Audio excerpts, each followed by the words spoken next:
today's video is for complete beginners. So if you're on inlines and you're getting started and you're having some trouble, this is a very quick summary of what may help. Now I want you to remember two things: pizza and chips. Who doesn't love a bit of that? So pizza means an absolute pizza slice, which is this angle, okay? And you want that with your feet. So your heels in and your toes turned out, okay? So pizza makes you go. Chips are the parallel bit that you do once you've got a little bit of momentum, okay? So you're gonna bend your knees and then you're just gonna march up and down on the spot. Do not step forward. So off we go. So you're marching up and down. So pizza, pizza, pizza. And after a few steps, cruise with both feet parallel. And again, pizza, pizza, pizza, pizza, and then cruise straight ahead. Okay, so just that will be enough to kind of get you some momentum. Now, things that people do wrong: if you open the pizza too much and you have a huge slice of pizza, you're going to accelerate too much. So isn't that interesting that the amount you open your toes is actually your acceleration gauge?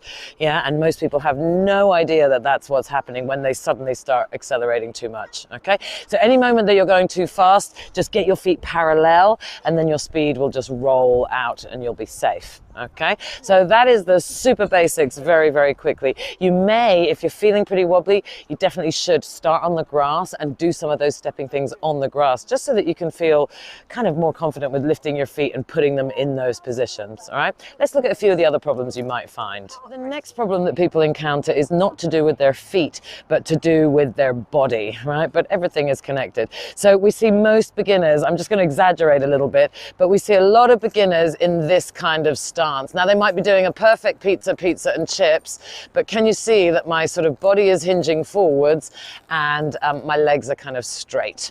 Okay, now this sort of position is going to give you a backache pretty quickly. Normally about 15-20 minutes, most people will be in agony if they're doing that, right?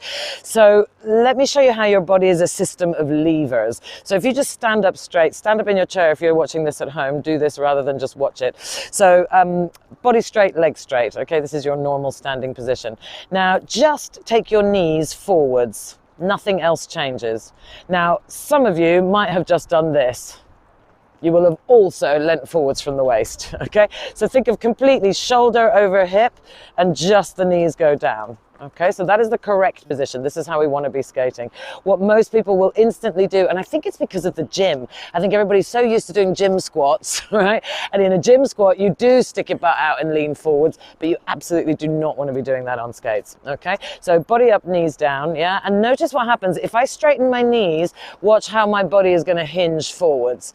So I do think that those two things happen at once, okay? So your most important thing when you start skating is to really just keep your chest up, knees down, and every step you take, your knees are going forwards, but your body remains upright. Okay? So you may have your pizza and chips brilliant and your body position upright and your knees down, but you may be making this classic mistake. And this is that most people, when they get on skates, they just want to take things really easy. They don't want to go too fast, and it's completely understandable. But what that creates is what I call slow motion skating. And it's this. It's kind of push and pause. It's sort of these big, wide steps, and everything's kind of in slow motion. Now the problem with that is it does make logical sense that you should slow motion in order to not go too fast, but it's absolutely incorrect. If you slow motion, you're spending a long time on one skate that could wobble, right? And then a long time on the other skate. So the opposite of that is short, quick steps, hardly any amount of time balancing on each foot. So look at my tempo now. 1 and 2 and 3 and 4 and 5. So super quick little steps is much better when you're a beginner, okay? So it's, you know, a lot of things in skating are counterintuitive, and that's why it's a good idea to get some professional instruction. So I hope these little tips helped. I would like to guide you to my much more in-depth beginner classes, which I have on my website. So check out skatefresh.com, online training for beginners, and just click free trial. You'll go through all of the stages that I would do with a complete beginner class, rather than just a few minute summary. Okay, but I hope that helps you. See you next time. Bye bye.